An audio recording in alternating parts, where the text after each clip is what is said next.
আমি সাকিব। আমি এখন মৃত্যুর সম্মুখে দাঁড়িয়ে আছি। আমি একটি মিশনে আছি। আমি যদি সফল হই তাহলে আমি হব হিরো, আর যদি অসফল হই তাহলে এটাই আমার অন্তিম মুহূর্ত। শুধু মনে রাখবেন, অচেনা মানুষকে বিশ্বাস করবেন না। কে কখন রং বদল করে বলা মুশকিল।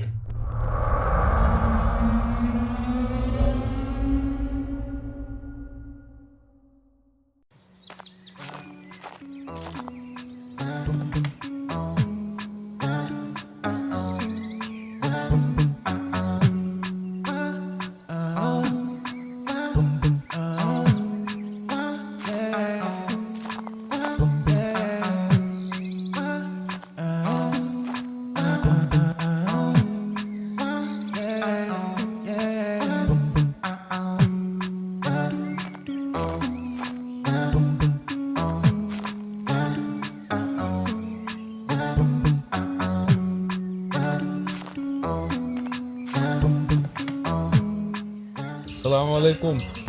ওয়ালাইকুম আসসালাম। কি অবস্থা তোর পেটের? এখন ঠিক আছে। তুই যে ওষুধটা দিছিলি না, অনেক ভালো কাজ করছে।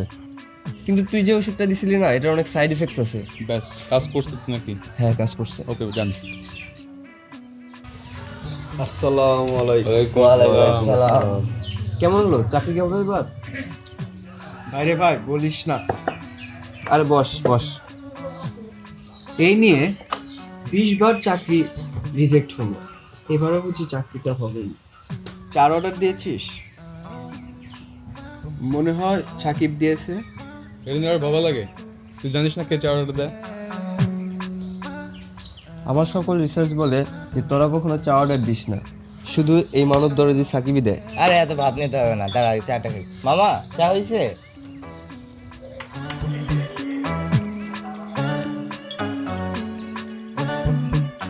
এই যে নে চা নে।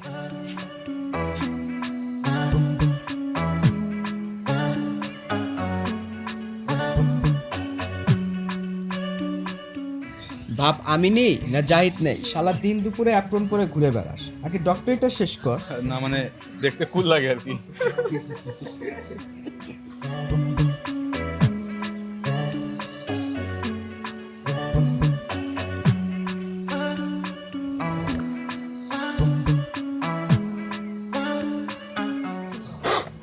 কি ব্যাপার মামা, আজকেও চায় আলাজ দিছেন?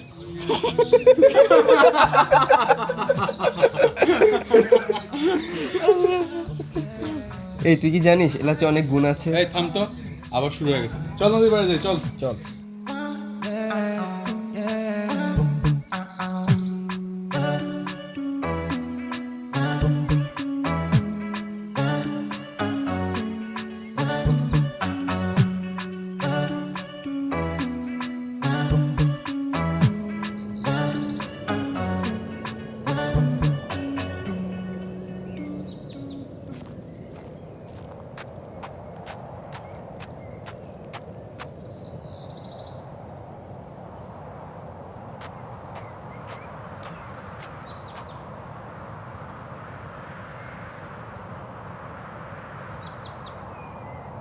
ওইটা আবার কি? এটা তো আমাদের এখানকার হিজড়া না? নতুন আসছে হয়তো, কিন্তু সাকিবের সাথে ওর কেন মেলামেশা?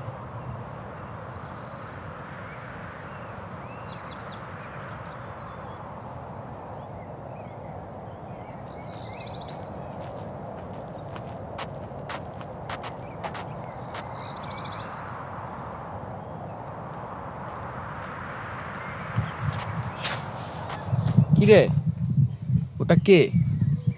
উনি একজন মানবাধিকার কর্মী, আমাদের গাথালতলিতেই উঠেছেন। স্কুল কলেজের ছাত্রছাত্রীদের অধিকার নিয়ে কাজ করে উনি, বিশেষ করে ট্রান্সজেন্ডারদের নিয়ে। দাঁড়া তোদেরকে একটা ভিডিও দেখে।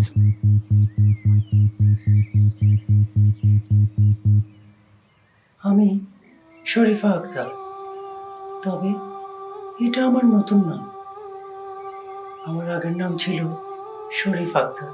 আমি ছোটবেলা থেকে ভাবতাম এই শরীর আমার না। আমি বড় হতে হতে বুঝতে পারলাম আমি সবার চেয়ে আলাদা। তাই তাই আমি অনেক মানুষের বুলিংয়ের শিকার হয়েছি। আমার ছেলেদের সাথে ছেলেদের খেলা খেলতে ভালো লাগতো না, মেয়েদের সাথে থাকতে এবং মেয়েলে খেলা খেলতেই ভালো লাগতো। আমার বড় হয়ে মনে হতে থাকে আমি একজন ছেলে নই, আমি আসলে একজন মনে মনে মেয়ে।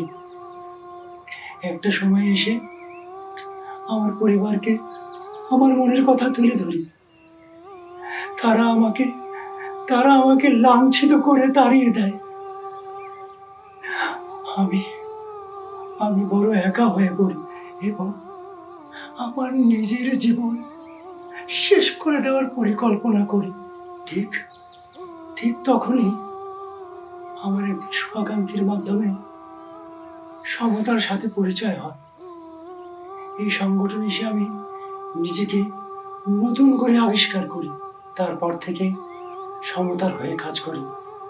মানুষের মাঝে সমতা পৌঁছে দেওয়াই আমার লক্ষ্য।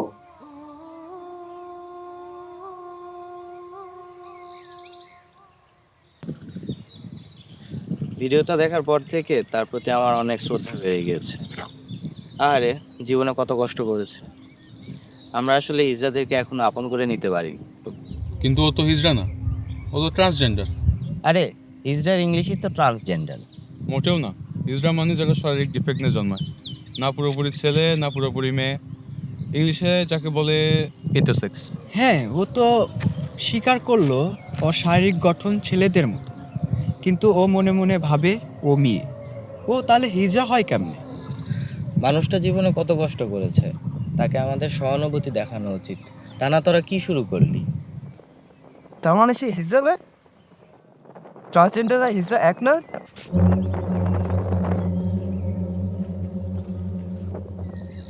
কি ব্যাপার, মারু হুট করে চলে গেল কেন? ভুলে গেলি রিসার্চ।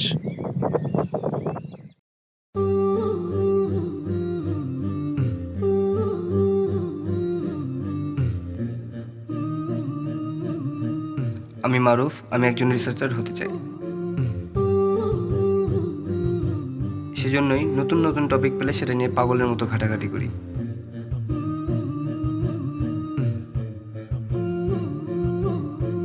কিরে মারুফ আজকেও আসলো না? রিসার্চ। পৃথিবীতে নতুন নতুন আবিষ্কার এবং সৃষ্টির সবটাই শুরু কৌতূহল থেকে, রিসার্চ থেকে।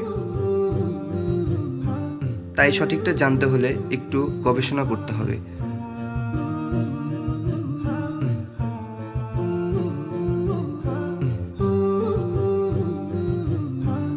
আরো রিসার্চ।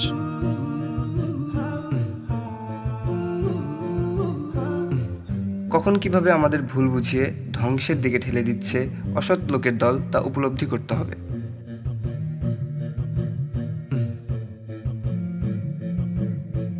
আবার সেটি যদি আপনি চিহ্নিত করতে পারেন, তাহলে এই ইনফরমেশন আপনাকে করে তুলবে শক্তিশালী। কারণ এই যুগ তথ্যের যুগ, গুজবের যুগ। যে সত্য উন্মোচন করবে সেই হবে বিদ্রোহী।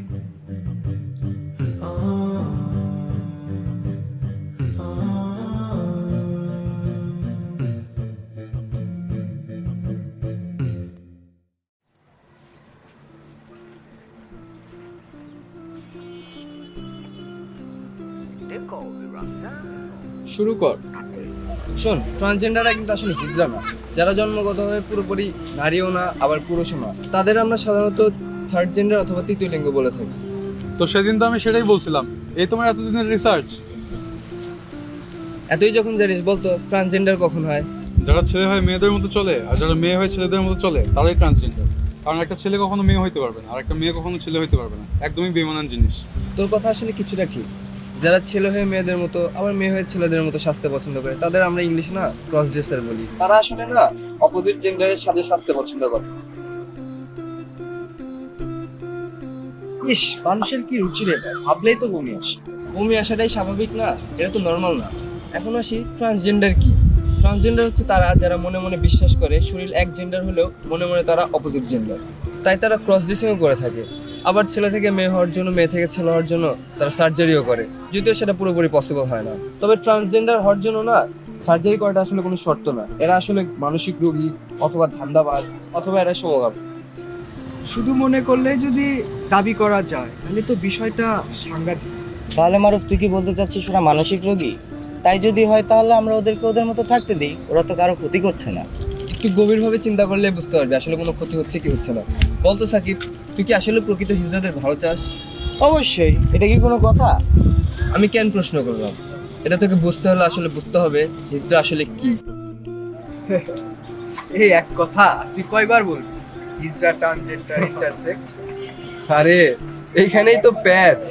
আমরা যেটাকে হিজড়া ভাবি, ওয়েস্টার্ন কান্ট্রির মানুষরা সেটাকে হিজড়া ভাবে না। মানে? ওদের কাছে আসলে হিজড়া জিনিসটা একটা culture.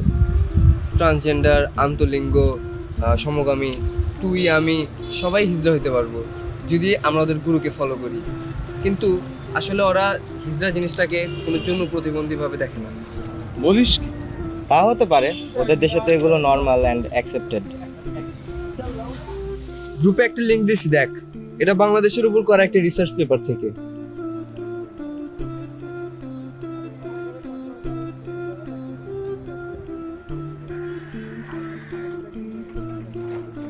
While the international community views the recognition of a third gender as a... আরে বাংলায় বল। নে, তুই পর।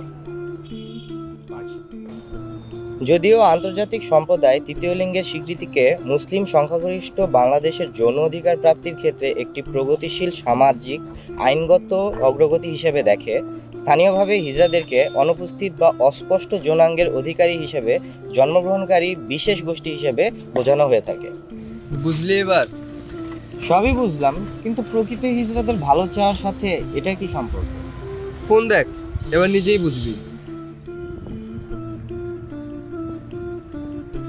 এই নিউজে দেখ, বাংলাদেশ সমাজসেবা অধিদপ্তর থেকে 12 জন হিজড়াকে নিয়োগ করতে চায়, কিন্তু তাদের যখন মেডিকেল টেস্ট করানো হয় তখন সিভিল সার্জন অধিদপ্তর থেকে পরীক্ষায় রিপোর্টে বলে তারা 12 জনই পূর্ণাঙ্গ পুরুষ।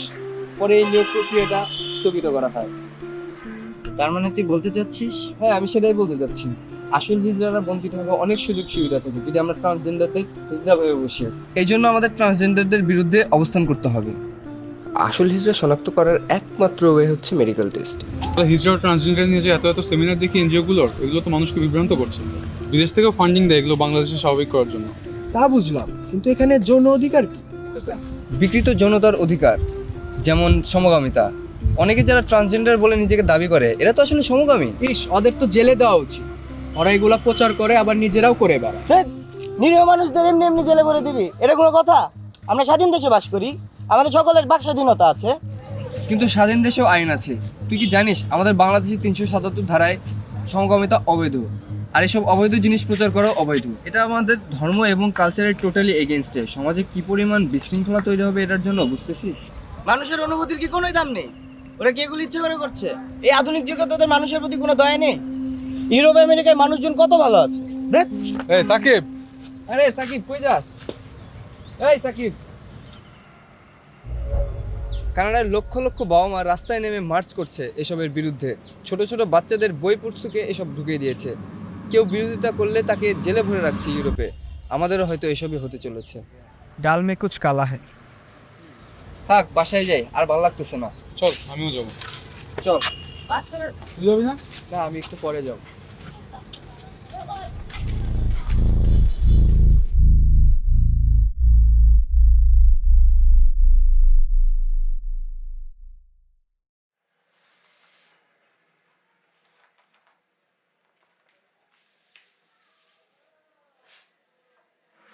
দেখেন, আপনার যে এডুকেশনাল ব্যাকগ্রাউন্ড, আমরা অ্যাকচুয়ালি এই মুহূর্তে আপনাকে অ্যাকসেপ্ট করতে চাচ্ছি না। আমরা আরো বেটার কাউকে চাচ্ছি আর কি। সো আপনি প্লিজ অন্য জায়গায় ট্রাই করেন।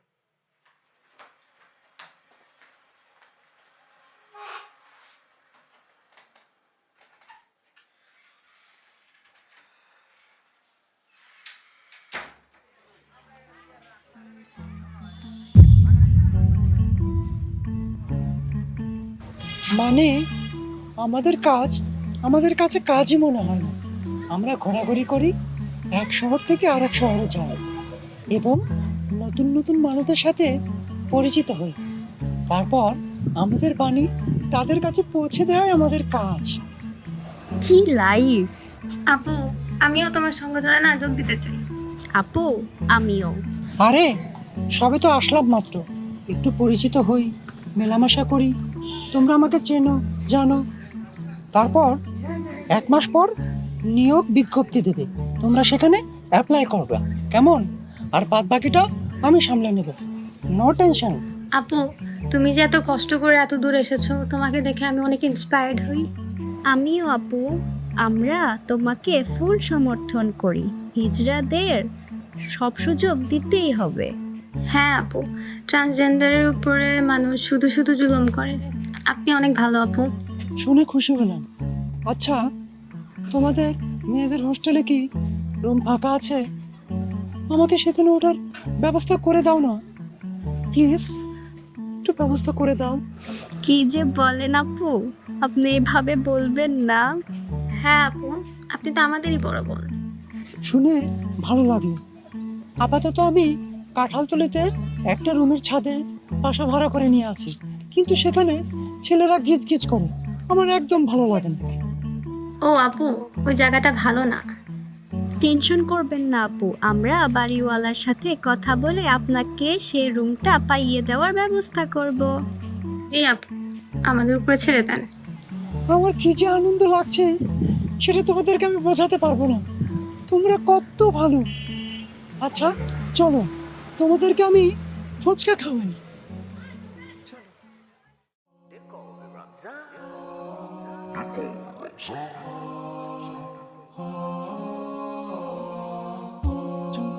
আমি রানা, জি না, মাসুদ রানা নই, বেকার রানা।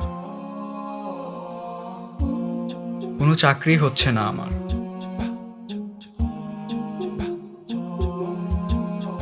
যদিও ইচ্ছা ছিল পুলিশ হওয়ার, সিআইডিতে কাজ করার, কিন্তু সেটা আর হলো না। স্বপ্ন স্বপ্নই থেকে গেল।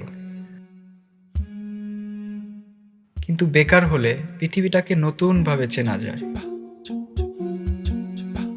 পারিবারিক সম্পর্কগুলো নতুন রূপ নেয়,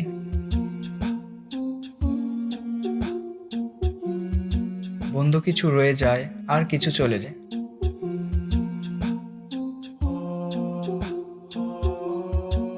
যেন নতুন ফ্রেমে নতুন কাছে দুনিয়াটাকে দেখা যায়।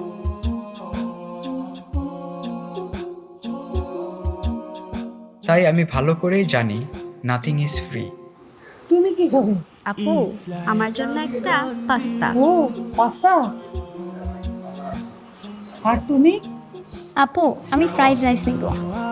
Fried rice? কোনো সমস্যা নেই, ওকে। যেটা ফ্রি সেটা অর্থকরী না নিলেও অন্য কিছু নেয় বিনিময়ে। আমার জন্য একটা চিকেন বার্গার, ওর জন্য একটা পাস্তা, কেমন? আর ওর জন্য fried rice and chicken fry, কেমন? যাও। হয়তোবা অতি মূল্যবান কিছু, কি যে বলো না। হয়তোবা নিজ সত্তাকেই। স্যার, আপনার অর্ডারটা। তাই ফ্রি পেলেই ঝাঁপিয়ে পড়বেন না।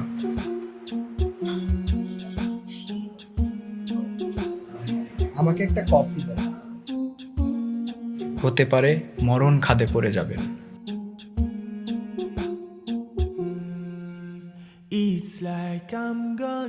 চাকরি হচ্ছে না আমার, এগুলো আমি কি করি?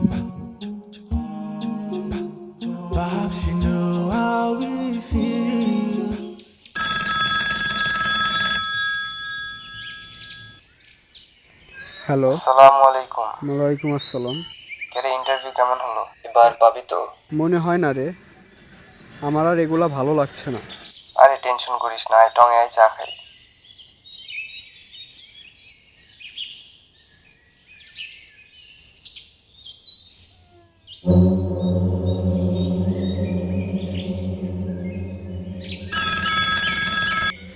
হ্যালো, হ্যাঁ আমার রুমটা কি ঠিক হলো?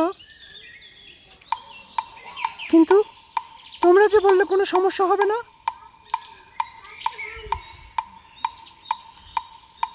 এখন আমি কি করব বলো? কোথায় উঠবো আমি? তোমরা আমাকে আশা দিলে, এখন বলছো কোনো কিছু পারবে না। এটা কীভাবে হলো বলো? আমি এখন উঠবো কোথায়? যে রুমে থাকতাম সেটাও আমি ছেড়ে দিয়েছি, ভাড়াটিও অলরেডি ঠিক। আমি এখন যাবো কোথায় বলো তো? আশ্চর্য ব্যাপার। শোনো, আমি অত শত বুঝি না, ওই রুমটা আমার চাই চাই।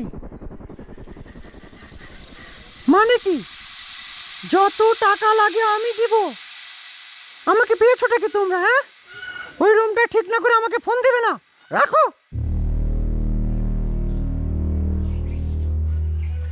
আমাকে কি বলদ পেয়েছো? আমি বাসা ছাড়ি নাই। আমার টাকা খাবা আর আমার কাম করবা না, এটা তো হইবার পারে না। একবার খালি রুমে উঠা নেই, ব্যাপারটির সর্বনাশ করব।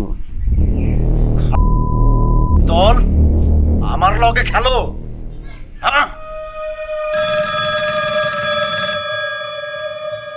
হ্যাঁ, হ্যালো স্যার। হ্যাঁ স্যার, কাজ ঠিক মতোই হচ্ছে। আমি প্রত্যেকটা স্কুলে যে কাজ করতেছি এবং আমাদের মতাদর্শ ছড়িয়ে দেওয়ার জন্য যা যা করা দরকার স্যার, আমি সবই করছি। এ নিয়ে আপনাকে টেনশন করতে হবে না স্যার। হ্যাঁ হ্যাঁ হ্যাঁ, জি স্যার। হ্যাঁ হ্যাঁ।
কিরে রানা কই, ওর কি চাকরি হয়ে গেল?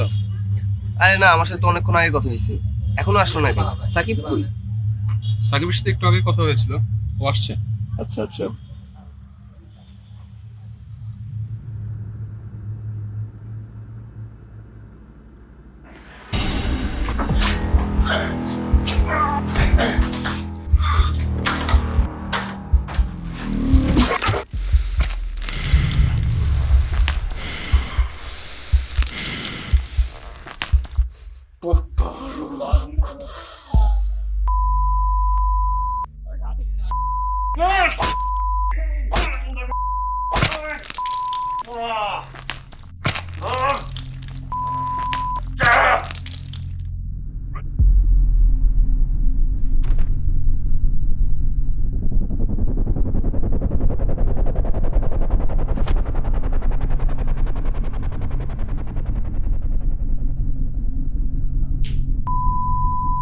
টাকা কেন তোমারে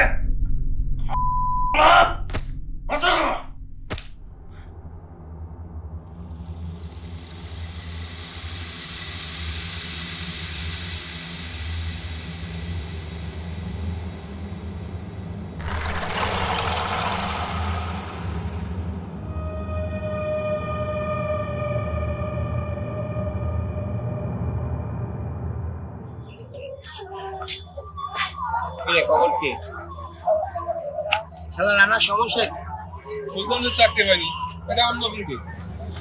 ডিপ্রেস ফিল হতেই পারে। আমাদের সাথে বের হলে ঘুরলে না ভালো লাগবে? এভাবে একা একা বাসা থেকে বের হয়ে যাওয়ার কোনো দরকার আছে? তার উপরে আর ফোনটাও অফ। গতকাল ফোন দিলাম, ফোনটাও ধরলো না।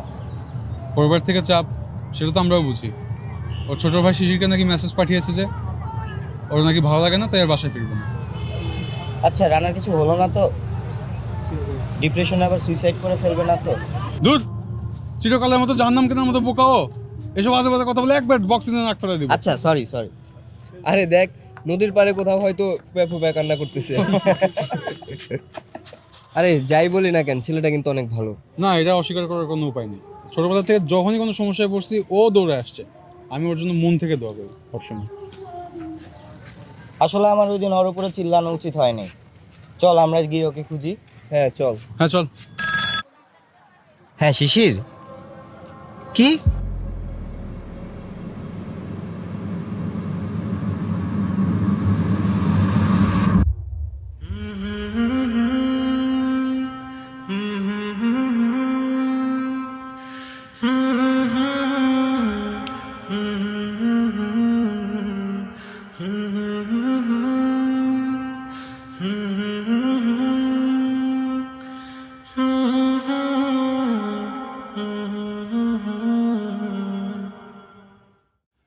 খুঁজে বন্ধু নেই পাশে, বন্ধু তুই কই, খুঁজে বন্ধু নেই পাশে, দোস্ত ওঠ, মজা করিস না দোস্ত। দোস্ত ওঠ, দোস্ত ওঠ, আমি আর তোকে লেকচার দিব না। ওঠ দোস্ত, দোস্ত।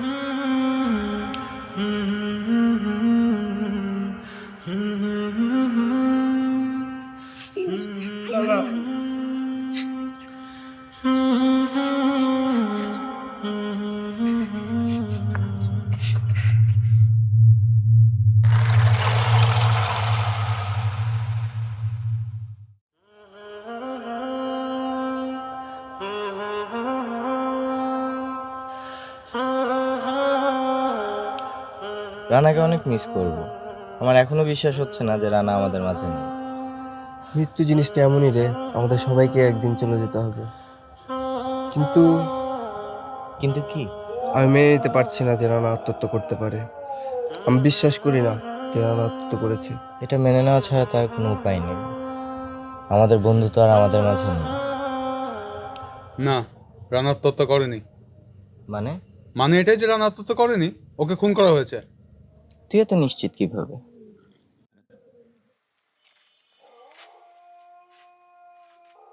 আমি জাহিদ, আমি একজন মেডিকেল স্টুডেন্ট। আল্লাহর ইচ্ছায় ডাক্তারদের মাধ্যমে মানুষের আয়ু দীর্ঘায়িত হতে পারে।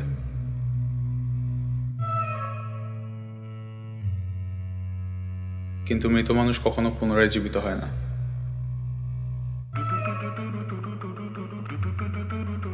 ডাক্তারদের চোখে এমন সব জিনিস ধরা পড়ে যা সাধারণ মানুষের কাছে ধরা পড়ে না। যেমন ধরুন, কাউকে খুন করা হলে তার শরীরে সেটার ক্ষত থেকে যায়, আবার তাকে টানা হেঁচড়া করা হলে সেটার চিহ্ন শরীরে থেকে যায় প্রমাণস্বরূপ, যেন মৃত ব্যক্তি ঘোষণা করছে তাকে হত্যা করা হয়েছে। আমি বিশ্বাস করি যে ন্যায় বিচার জীবনের মৌলিক অধিকার। এপারে না মিললেও ওপারে মিলবেই। রানার পিঠে ছিল গভীর ক্ষত, যেন ধারালো কিছু দিয়ে আঘাত করা হয়েছে, আর সারা শরীরে ছিল অসংখ্য দাগ, যেন ওকে টানা হেঁচড়া করা হয়েছে। বুঝলি? আমি জাহিদের সাথে একমত। পুলিশ তাহলে এটাকে সুইসাইড বলে চালিয়ে দিল কেন? সেখানেই তো আমার খটকা লেগেছে, যেন ওরা ধামাচাপা দিয়েছে বিষয়টা। কিন্তু পুলিশ কেন এমন করবে? নিশ্চয়ই এখানে খুনের কোনো হাত আছে। সবচেয়ে বড় প্রশ্ন হচ্ছে রানাকে মারবে কে? শত্রুতা তো দূরের কথা, ওর তো কারোর সাথে ঝগড়া বিভেদও ছিল না। কিন্তু আমাদের কাছে তো কোনো ক্লু নেই। কোথা থেকে শুরু করব, কি নিয়ে শুরু করব, কিছুই তো বুঝতে পারছি না। ফোন, মানে? আরে রানার ফোন। রাইট, রানার ফোন তো পাওয়া যায়নি। হতেও পারে ভেসে গিয়েছে, আবার নাও তো হতে পারে। মানলাম, কিন্তু এখন ফোন কোথায় পাবো? আরে এটা 2024 সাল। হ্যাঁ তো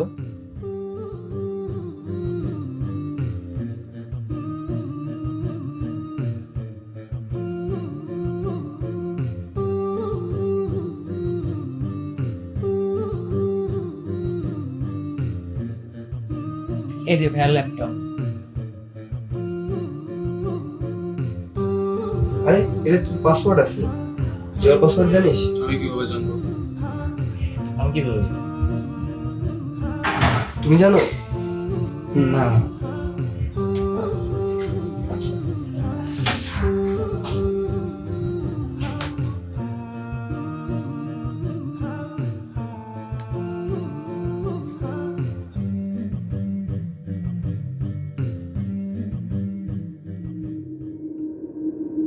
আরে এটা তো কাঁঠালতলি দেখাচ্ছে, কিন্তু কাঁঠালতলি আর কি কাজ? কাঁঠালতলি? এই সাকিব, কাঁঠালতলিতে ওই ট্রান্সজেন্ডার শরীফা থাকে না? তো ও ট্রান্সজেন্ডার দেখে কি ওর উপরে এগুলো চাপিয়ে দিবি নাকি? আর কে থাকে কাঁঠালতলি?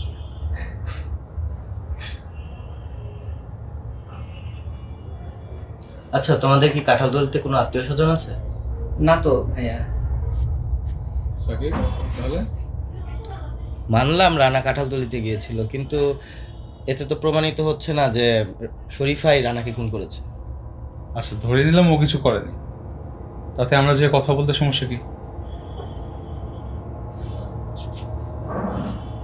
আমি ওই ট্রান্সজেন্ডারকে একদম বিশ্বাস করি না। ও যদি নির্দোষী হয়ে থাকে, চল আমরা গিয়ে কথা বলি। আচ্ছা ঠিক আছে, তাহলে কালকে আমরা যাই, চল। ঠিক সাকিব, আছে। খবরদার কেউ যেন না জানে আমরা ওখানে কালকে যাচ্ছি।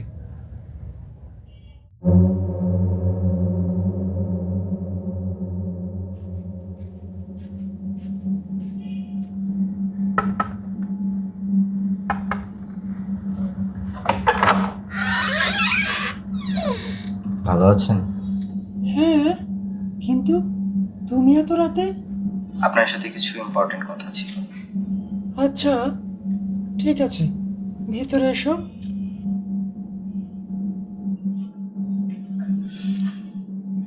দাঁড়িয়ে আছো কেন? বসো।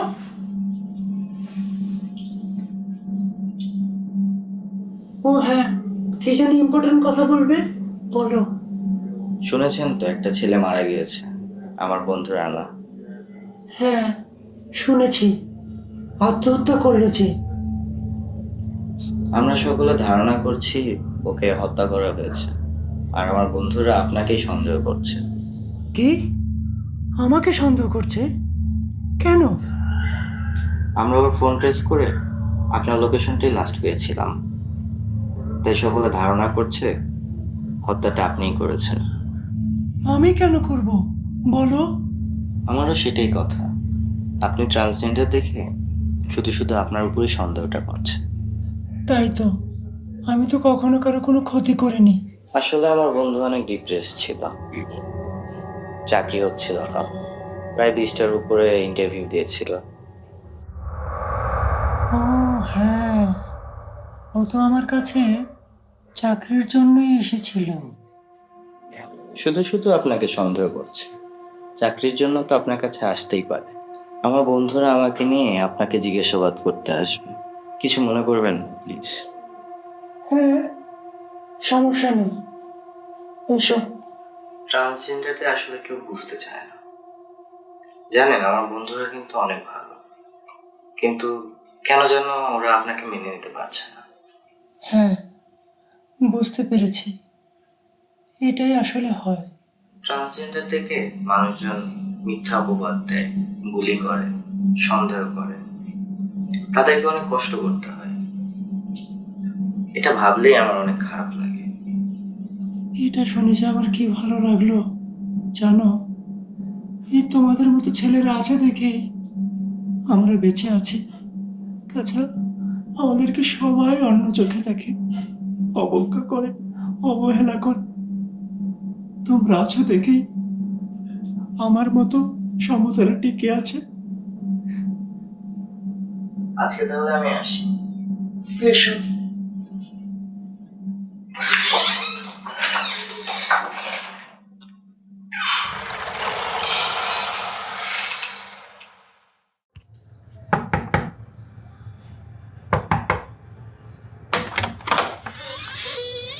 ও হ্যালো, কেমন আছো তোমরা?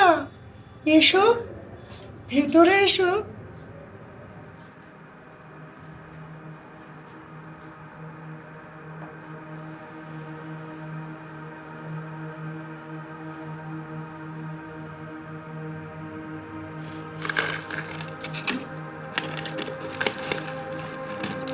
তোমরা বসো, আমি একটু হাত ধুয়ে আসি, কেমন?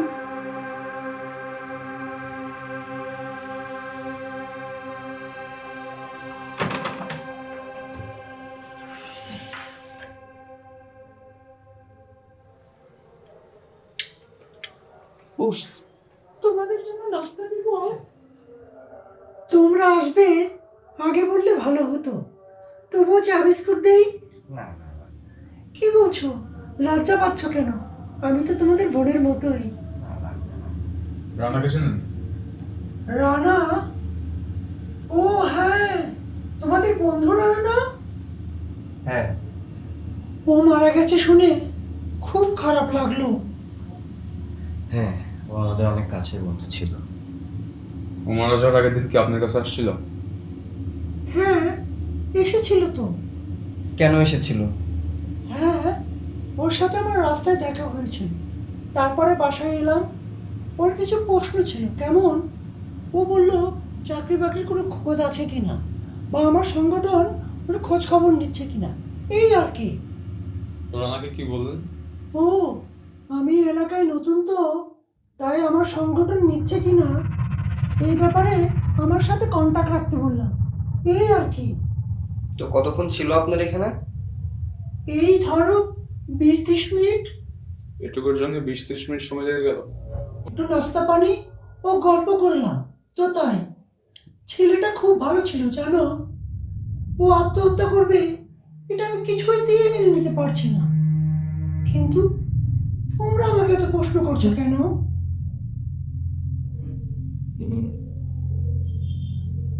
আসলে রানা আত্মহত্যা করেনি, ওকে হত্যা করা হয়েছে। হায় হায়, কিভাবে কি? পুলিশে বললো আত্মহত্যা করেছে। হ্যাঁ, আমাদেরও এটাই প্রশ্ন। আচ্ছা, আপনাকে কি বলেছিল ও কোথায় যাবে এরপরে? না, তেমন কিছু তো বলে যায়নি। ঠিক আছে, আজকে তাহলে আমরা আসি। ঠিক আছে, এসো। দাঁড়াও।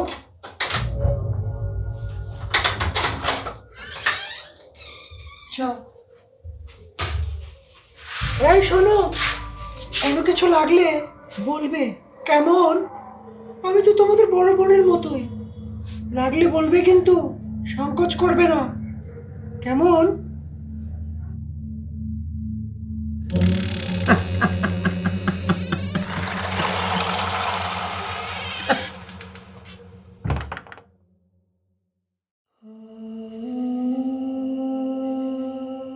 আমাদের কাছে তো আর কোনো ক্লু নেই। বুঝতে পারছি না কি করবো। কিছুই আর করেন। আমি তো কোনো আশা আলো দেখতে পাচ্ছি না। এগুলো কি বলছিস? রানার জন্য এটুকু করবি না? আর কি বা করবো আমরা? তোর কি মনে হয় না আমরা খনিকা ধরতে চাই? আমাদের আর কি ক্ষমতা আছে? যদিও আমি ট্রান্সজেন্ডারটাকে একদমই বিশ্বাস করি না, কিন্তু সন্দেহের বশে কাউকে হেনস্থা করাটা আসলে ঠিক হবে না। আল্লাহ যদি সুযোগ দিত তাহলে রানার জায়গায় আমি মরে যেতাম, কিন্তু এখন আমরা কি আর করবো? হয়তো এর বিচার আল্লাহ করবে। সরি সাকিব, আর কিছুই করার নেই। হার মানিস না মারুফ, জাহিদ, প্লিজ।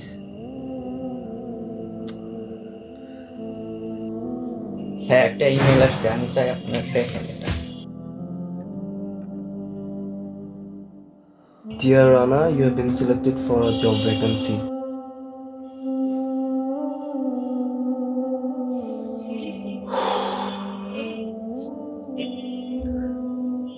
আমার বন্ধু রানার সেই চাকরিটা হলোই, কিন্তু আজও আমাদের মাঝে নেই।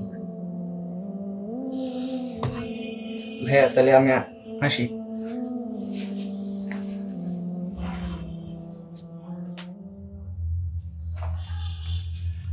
আরে দূর, গুগল ফটোজের মধ্যে ঢুকে গেছি।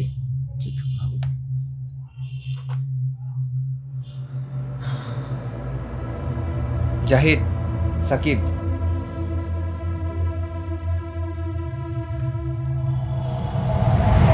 শরীফা,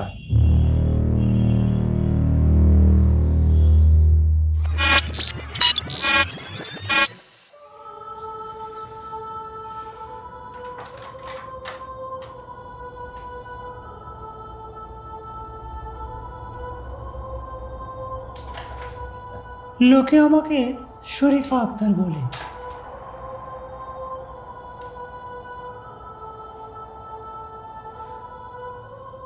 কিন্তু আমি আসলে শরীফ আক্তার।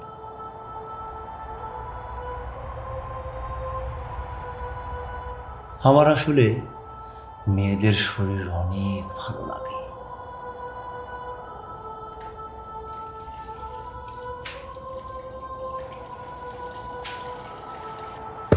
তবে আমি কোনো মেয়েকে পটাতে পারতাম না।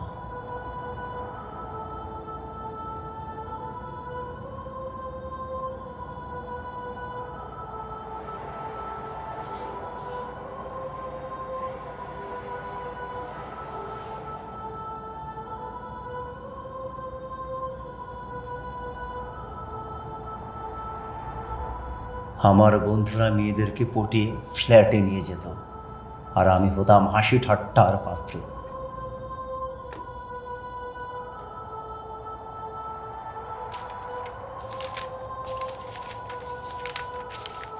তবে আমিও যে সেই অমৃতর স্বাদ পেতে চাইতাম।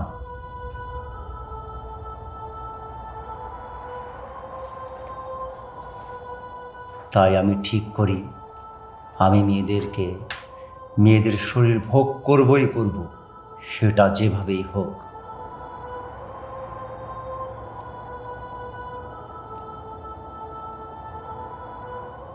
তাই আমি নতুন কৌশল অবলম্বন করি।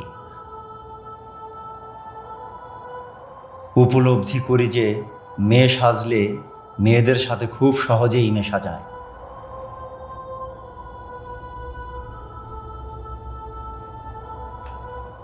এবং বিদেশিরাও ফ্রি আমাকে অর্থ করি দেয়, শুধুমাত্র মেয়ে সেজে তাদের মতাদর্শ ছড়িয়ে দেওয়ার জন্য।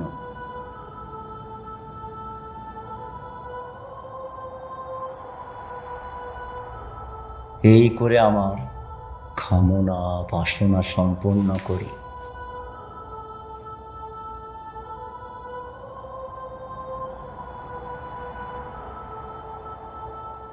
মেয়ের পর মেয়ে রেপ করি, শহরের পর শহর পরিবর্তন করি।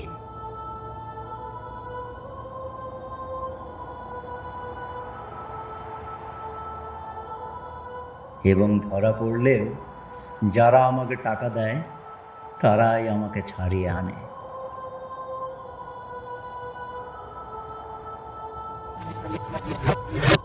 এর যে পৈশাচিক আনন্দ আর কি হতে পারে?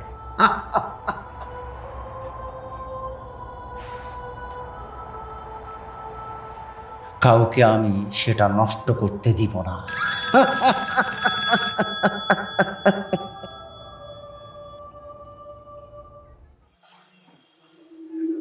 হ্যাঁ স্যার।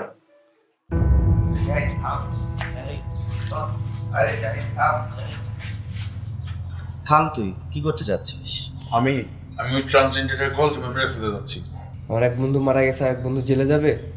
আমরা ওকে মেরে না ফেলে আমরা ওকে পুলিশে দেবো। তুই ঠান্ডা হ। তোমরা কি করবো? আমাদের কাছে তো আর কোনো প্রমাণ নেই। আমাদের কাছে তো শুধু ও যে মেয়েদেরকে রেপ করে বেড়াইছে, শহর থেকে এই শহরে চেঞ্জ করে বেড়াইছে, শুধু এগুলোর রেকর্ড আছে। তাছাড়া রানাকে যে খুন করছে এর তো কোনো সঠিক প্রমাণ নেই। আমরা একটু ঠান্ডা মাথায় চিন্তা করি। আমার একটা কথা বলার ছিল। আমি ভাবতেও পারিনি শরীফা এমন কাজ করবে। আমি আগেই গিয়ে শরীফাকে বলে দিয়েছিলাম যে আমরা ওকে জিজ্ঞাসাবাদ করব। কি? তুই এটা কীভাবে করতে পারলি? তবে আমি মানা করছিলাম না, তবে আমি মানা করছিলাম না। দেখ আমার একটু ভুল হয়ে গেছে। এটা ভুল। তুই শুরু থেকে ট্রান্সজেন্ডারের কথা বলে আসতেছিস। তোর কারণে আমার বন্ধু মারা গেছে। রানার জায়গায় তুই বললি না কেন? তুই বন্ধু নামে কলঙ্ক সাকিব। চল মারু। হ্যালো শরীফা আপু।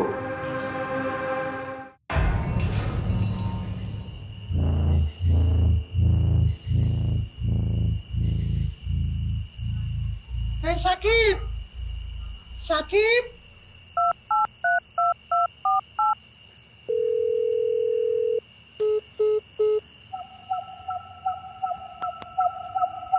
কোথায় গেল তো ছেলেটা?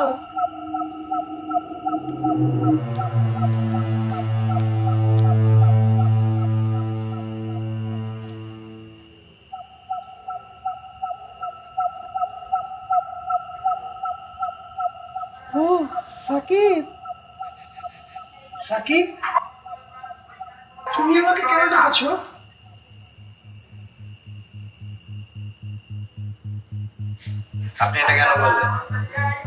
আপনি এটা কেন বললেন? মানে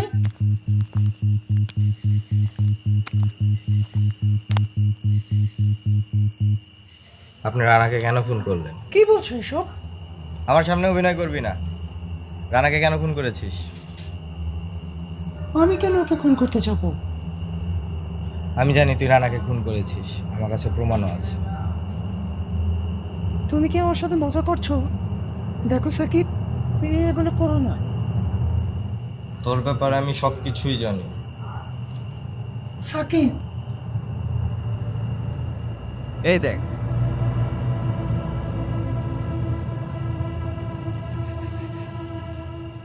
সাকিব,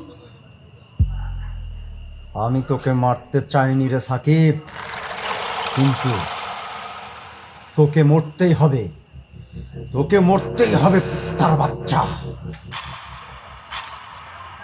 এই ছিল তোর আসল রূপ?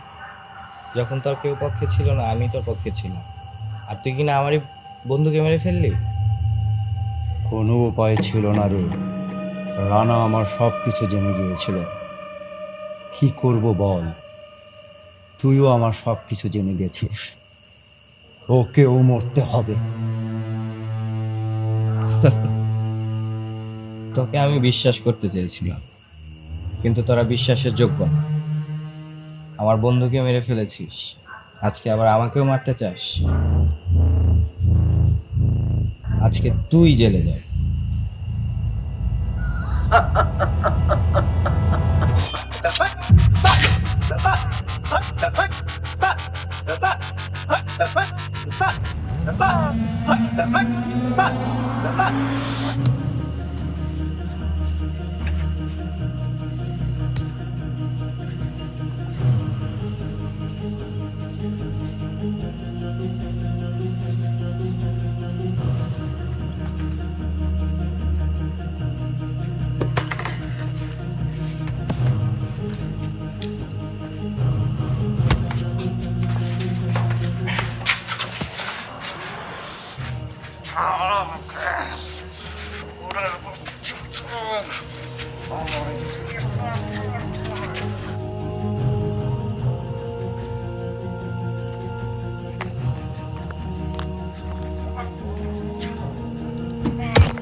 আমি চাইলে তোদেরকে না জানালেও পারতাম, কিন্তু আমি নিজের কাছে অপরাধী হয়ে আছি। আমি আমার প্রায়শ্চিত্ত করতে চাই, প্লিজ। তোকে কতবার বিশ্বাস করবো আমি? প্লিজ আমাকে একবার বিশ্বাস কর। কতবার বিশ্বাস করবো আমি? বিশ্বাস কর। ছাড়। আমি শরীফার সম্মুখীন হব। দেখ শান্ত হ, আই হ্যাভ আ প্ল্যান। আমরা শরীফাকে জেলে দেবো। তুই যে বললি আমাদের কাছে কোনো প্রমাণ নেই। সাকিব ওকে অ্যাপ্রোচ করবে, আমরা শরীফাকে কনফেস করাবো যে ওই খুনি। আমি প্রস্তুত।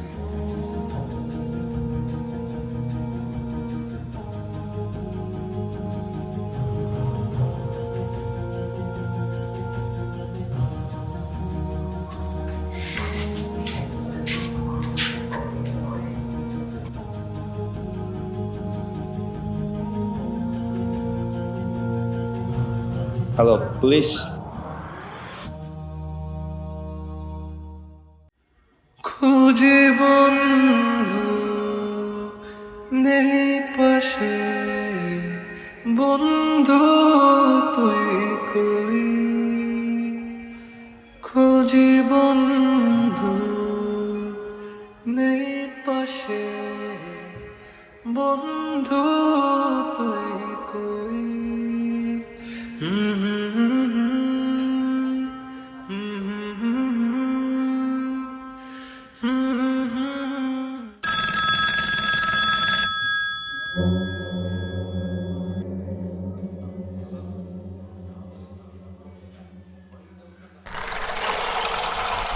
কি ভেবেছিস তোদের ছেড়ে দিব? আমি আবার ফিরব। পুলিশে দিয়ে আমাকে কোনো লাভ হবে না, এক একটা করে শেষ করব।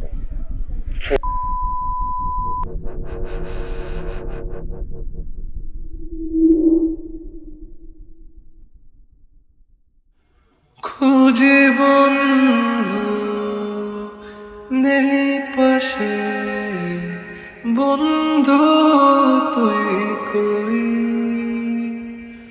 খুঁজি বন্ধু নেই পাশে, বন্ধু তুই কই।